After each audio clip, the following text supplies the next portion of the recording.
Berkelana selama 3 hari, hidup di desa orang lain, dan nikmati alam ini.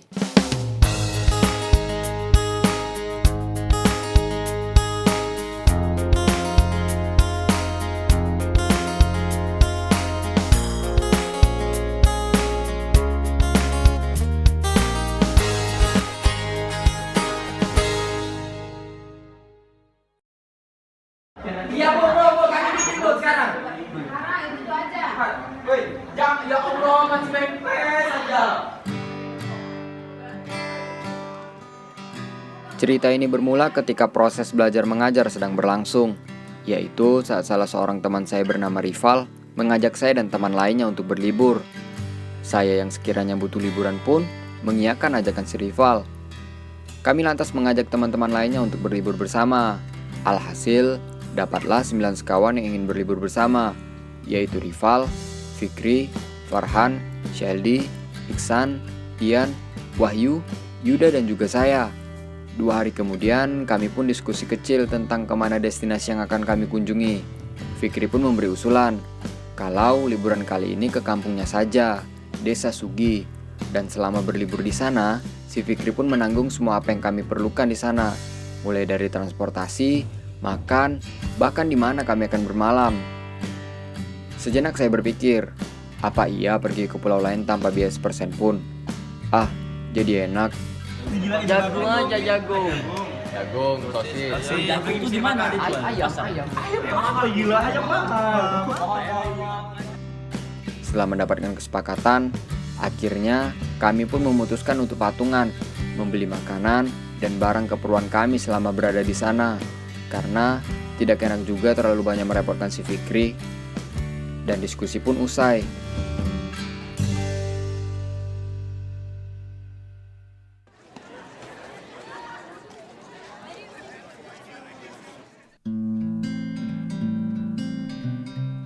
Keesokan harinya, kami berencana membeli barang dan makanan yang akan kami bawa untuk berlibur.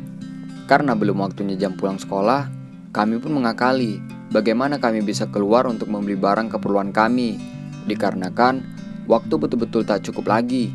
Akhirnya kami pun keluar sekolah dengan berbagai aksi dan alasan. Saya dan Rival keluar dengan membawa sebuah galon dan menjadikan alasan kepada penjaga sekolah untuk mengisinya. Farhan dan Iksan keluar dengan alasan scan raport. Fikri, Dian, dan Wahyu keluar tanpa pamit alias cabut.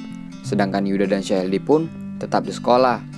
Tanpa berlama-lama, kami pun langsung menuju supermarket untuk membeli barang dan makanan keperluan kami. Sekali bodoh. Keras loh. Ini bukan bekol, ini anggur nih. Anggur apa? 20.000. Masih sisa berapa?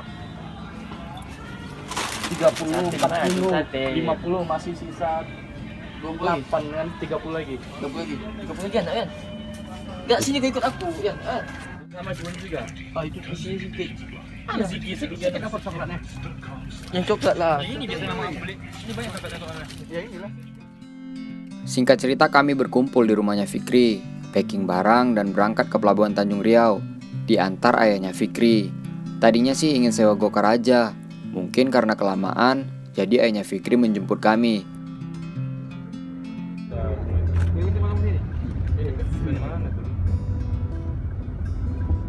Sesampainya di pelabuhan, ternyata ibu dan rombongan kakaknya Fikri sudah kepanasan menunggu kami sejak siang tadi. Barulah kami tahu, ternyata rombongan kakaknya Fikri ikut bersama kami berlibur ke Desa Sugi. Bot pancung yang kami tumpangi mulai menggerus perairan kala hari sedang terik-teriknya. Kami harus menempuh estimasi perjalanan sekitar 2 jam dari Pulau Batam menuju Desa Sugi. Tapi saya bingung, kenapa di bot ini ada barang bangunan dan bahan pokok makanan? Saya pun tak menanyakan ke Fikri tentang hal ini. Bot pun terus menggerus ombak. Saya, Rival, dan Fikri mencairkan suasana, bernyanyi lantang dengan suara yang sedikit merdu. Dengarkan ya.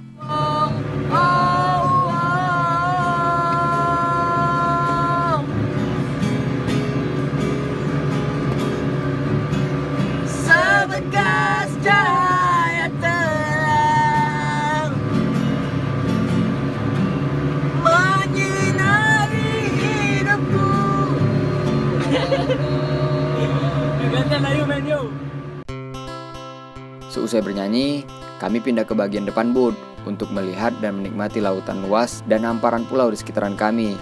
Sambil menikmati pemandangan, kami pun bersuah foto. 1, 2, 3. Sekitar 1 jam perjalanan, booth berukuran kecil datang menghampiri ke arah kami. Ternyata kami dan rombongan kakaknya Fikri disuruh pindah ke booth yang baru datang ini. Langsung tengah. Sedangkan ibu dan ayahnya Fikri serta barang-barang kami pun tetap di booth awal tadi. Baru kali ini saya tukaran kapal di tengah laut.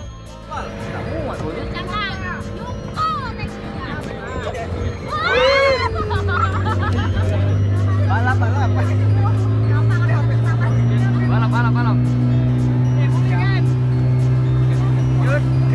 Kencang. Bye, thank you. Fikri pun cerita kalau barang bangunan seperti besi, semen, papan yang ada di gudang kami tumpangi tadi untuk keperluan pembangunan di desanya. Sedangkan bahan pokok makanannya itu beras, tepung, minyak, dan jajanan yang lainnya untuk bahan jualan ibunya Fikri di warung Desa Sugi. Oh alah, barulah saya tahu. Dan ada hal yang lucu. Ternyata Wahyu dan Farhan takut melintas pulau-pulau dengan kapal seperti ini. Udah, aku bisa apa-apa. Lampu aja lah. Kami yang mengetahui hal ini pun sedikit mengecingi mereka berdua yang ternyata juga tak bisa berenang. Coba mau berenang ke darat.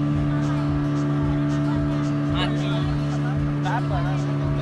Kami pun sedikit berbincang tentang pulau-pulau yang ada di sekitar kami. Fikri bilang bangunan yang ada di sana adalah sekolah SMA Negeri 2 Moro. Anak-anak Desa Sugi pada sekolah di sana.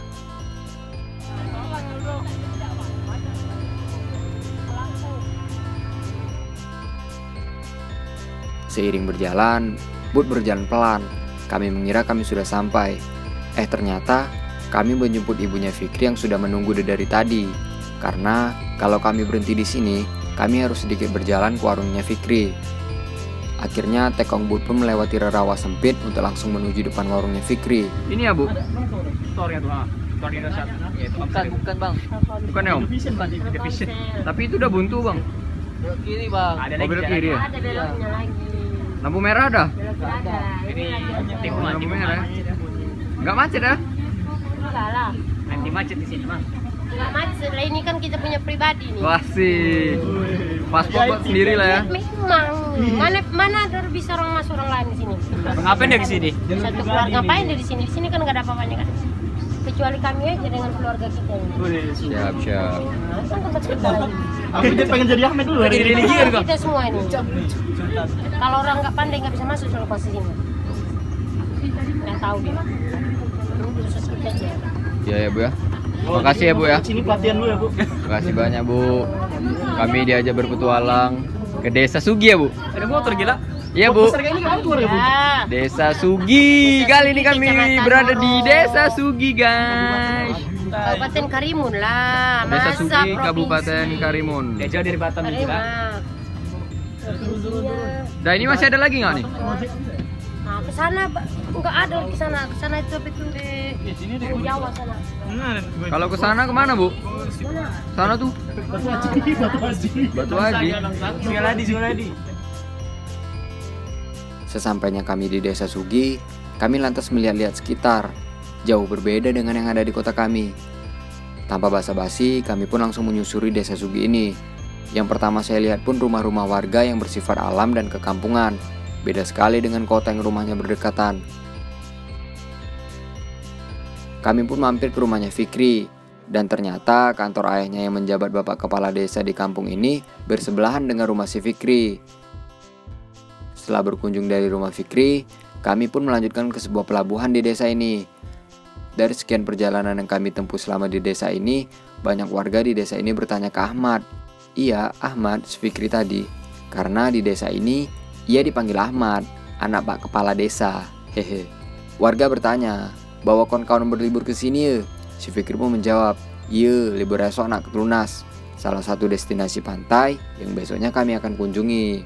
Setelah sampai di pelabuhan, kebetulan waktu bertabrakan dengan senja. Kami pun sedikit berbincang sambil menikmati senja sore dan suara ombak yang berada di bawah kaki kami.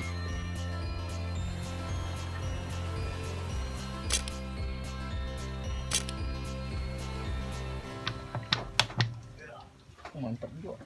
Naikkan mesin.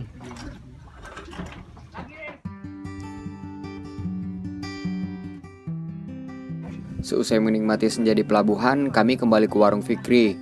Sesampainya di sana, ternyata semua barang-barang dari booth sudah dinaikkan semua ke atas. Kami pun langsung membantu bapak-bapak di sana mengangkat barang-barang yang tersisa.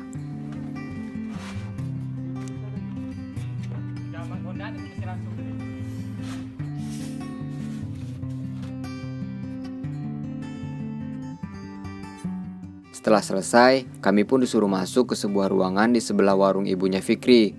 Oh, ternyata di sini rombongan kami bermalam. Sedangkan rombongan kakaknya Fikri pun bermalam di rumah Fikri yang kami kunjungi tadi. Kami pun masuk, dan ibunya Fikri menyambut kami dengan hangat. Ibunya bilang, buat saja seperti di rumah sendiri ya. Kalau mau kencing terpaksa ke pantai. Seusai meletakkan barang-barang bawaan, kami pun disuruh bersih-bersih oleh ibunya Fikri. Lantas kami menanyakan, di mana bersih-bersihnya? Ibu Fikri pun menunjuk ke sebelah kamar kami. Ternyata ada drum besar dan 2 gayung di sana. Mumpung hari sudah gelap dan sepi, kami pun mandi dengan keadaan remang-remang, dengan bergantian 4 orang.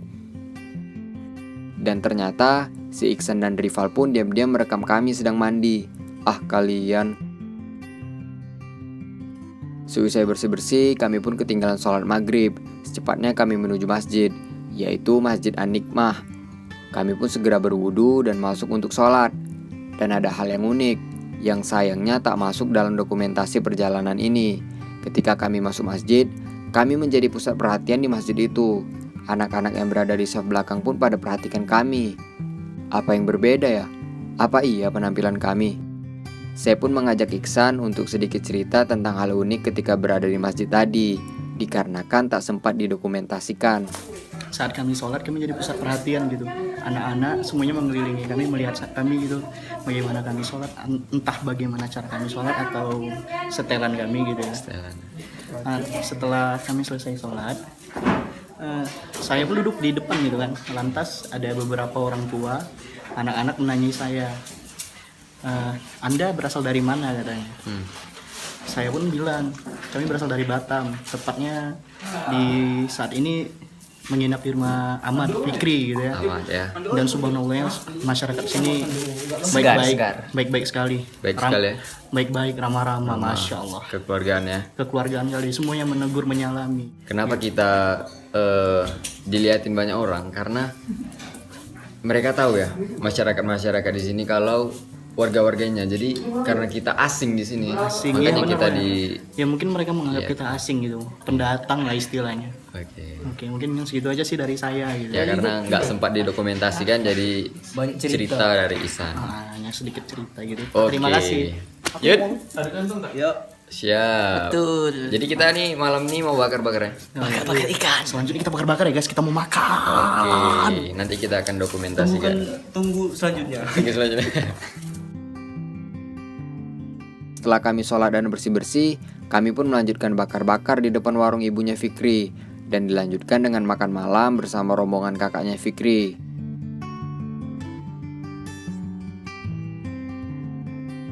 Hari pun semakin malam, mata tak bisa tertutup dan hati tak tenang tidur di tempat lain. Waktu menunjukkan pukul 11 malam. Kami yang tak bisa tidur pun akhirnya cerita-cerita selama berada di kamar. Tiba-tiba pembahasan cerita kami dari yang tadinya membahas tentang perjalanan menjadi cerita mistis di desa ini.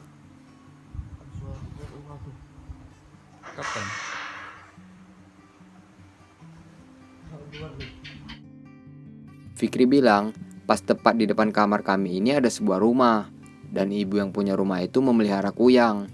Dan ternyata di belakang warung ibunya Fikri pun ada satu kuburan Cina.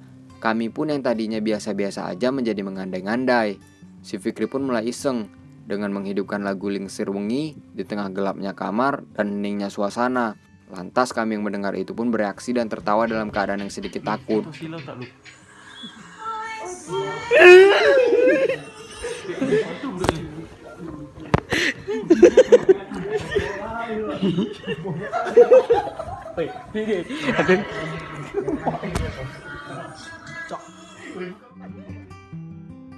Waktu pun semakin malam, Dini hari pun sudah kami temui.